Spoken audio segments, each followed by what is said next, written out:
Starting reclined, laying back, finding a comfortable position. On the next exhale, drawing the knees into the chest, taking the arms out wide, exhaling the knees down to the right, allowing everything to settle here at the very beginning. Checking in with the breathing. Breathing deeply into the belly here, noticing how the twist draws our attention to the sensation of the breath moving through the body. And sometimes it can feel a little bit difficult. And this is quite a deep twist for the very beginning. So just allowing your body to find its own way in, seeing how the left shoulder feels. Has it lifted off the mat? And if it has, that's all good. Releasing any tension in the hips and the bottom leg. Taking a deep inhale. Exhaling, drawing the knees back up to center, taking a little squeeze, arms out wide, and once again on the exhale, taking the knees down to the left. Breathing in deeply and seeing how one side is maybe a little bit different from the other. Maybe this side has a little bit more space, or maybe this side feels a little bit more tense. Just seeing how the twist on this side affects the breath, taking note of the quality. How slow is it? How smooth? How deep? Breathing in deeply. Exhaling fully.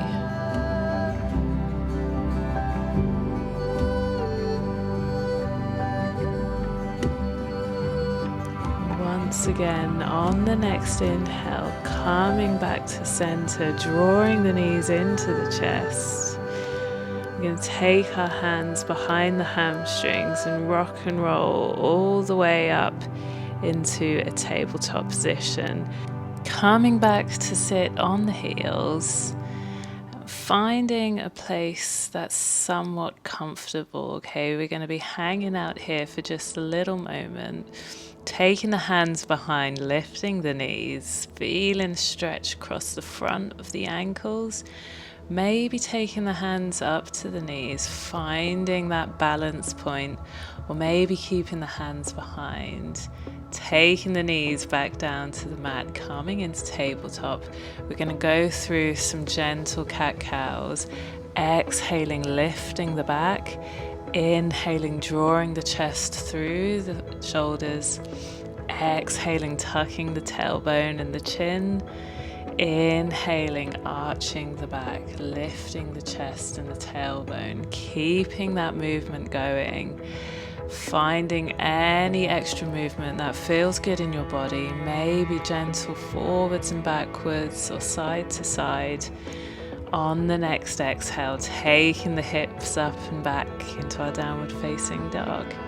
Pedaling the legs out, bending the knees, lifting the heels, allowing the hips to rise and fall.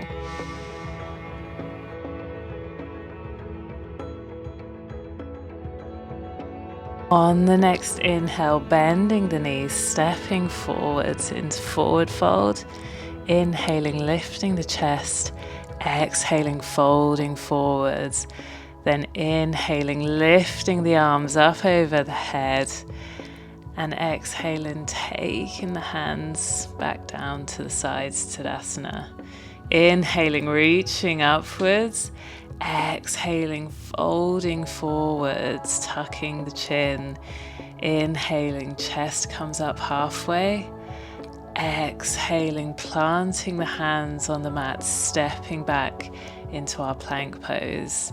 Taking a breath here and exhaling all the way down to the mat, taking the hands wide, inhaling, lifting, exhaling, right shoulder down to the mat, inhaling back up, exhaling, left shoulder comes down, inhaling, lifting, exhaling, right shoulder.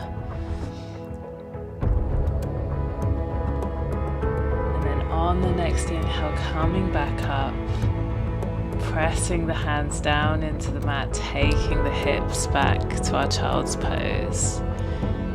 Coming into tabletop, tucking the toes, exhaling, sending the hips up and back, downward facing dog. On the next inhale, lifting the left leg, exhaling, bending the knee, taking the foot down towards the right glute into our scorpion dog. Feeling the stretch all across the front of the hip flexors. And breathing in deeply here.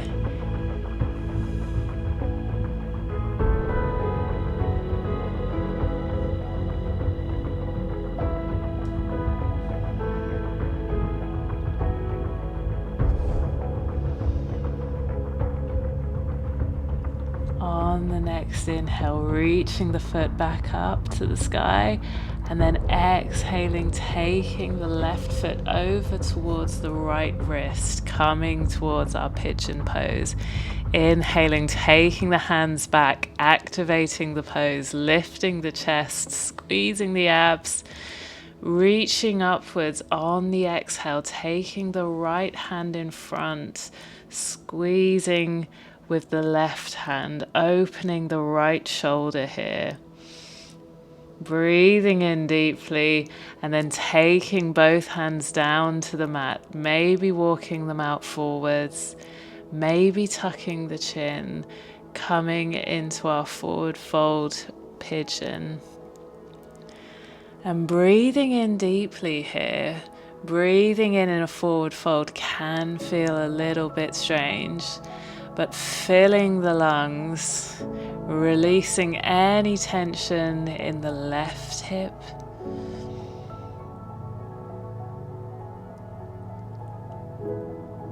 And on the next inhale, walking the hands back in, lifting the chest, pressing the hands down, tucking the toes, lifting the left foot all the way up behind again. Exhaling, downward facing dog.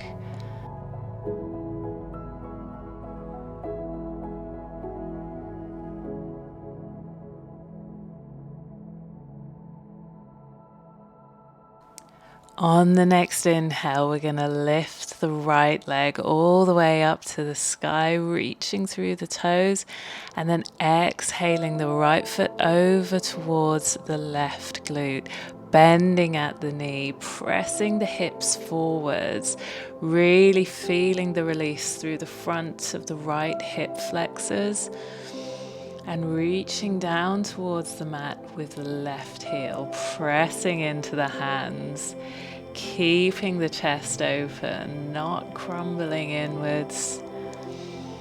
And then on the next inhale, we're going to lift the right foot all the way back up again, exhaling the right foot over towards the left wrist, coming into our pigeon once more. Inhaling, taking the hands behind, activating the pigeon pose, lifting the chest, squeezing the abs.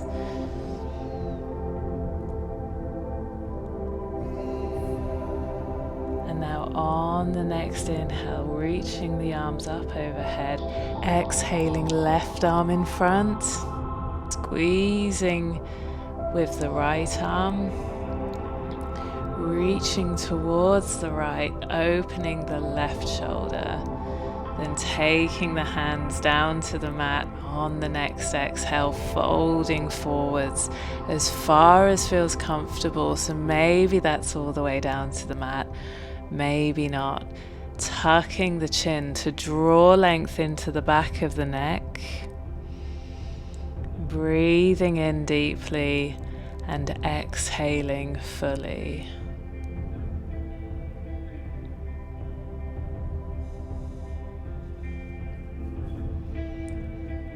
On the next inhale, we're going to walk the hands back in towards the body, lifting the chest, tucking the left toes, taking the right foot all the way up behind, and exhaling back to downward facing dog. Inhaling, left foot lifts. Exhaling, taking the left foot outside of the left hand.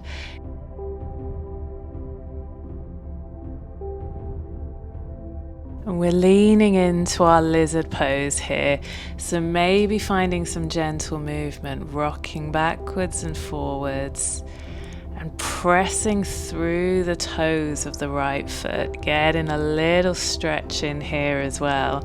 Maybe the forearms come down to the mat, but seeing how the back feels, drawing the shoulder blades together, maybe taking some circles of the hips, and then coming back up onto our hands, taking the right knee down towards the mat and pressing the left hand into the left thigh, leaning towards the right, opening the left hip. And then on the next inhale, lifting the right foot, reaching back with the left hand, taking hold of the left foot, finding our corkscrew pose here. Breathing into the belly, exhaling fully. On the next inhale, releasing the foot, taking the left hand back to the front, pressing down into the mat, stepping back into our downward facing dog. On the next inhale, lifting the right foot, exhaling, right foot outside of the right hand, coming into our lizard pose on the other side. And once again, taking a gentle rock backwards and forwards, taking a gentle stretch to the left toes this time, and seeing how one side of the body feels compared to the other. Usually there's a little bit of a difference. Taking some hip circles here, and then lowering the left knee down, taking the left hand to the mat, right hand to the right thigh or knee, pushing the leg towards the right, opening the chest, leaning back. And when you're ready, maybe lifting the left foot, inhaling, reaching back with the right hand, opening the chest to the right, finding our corkscrew on the other side. On the next inhale, releasing the foot, taking the hand back to the mat, stepping back to our downward facing dog. Breathing in, rolling forwards into our plank pose. Exhaling, bending the knees, taking the hips up and back. Then inhaling, rolling forwards once more to plank. Exhaling, taking the hips back and then up, downward facing dog. Staying here just for one breath, and then exhaling the knees down to the mat, sitting back onto the heels, taking the hands behind. On the next inhale, pressing the hips forward, allowing the head to fall where it sits most comfortably. And then exhaling, hips down towards the heels, hands forwards, finding our final child's pose or resting shavasana.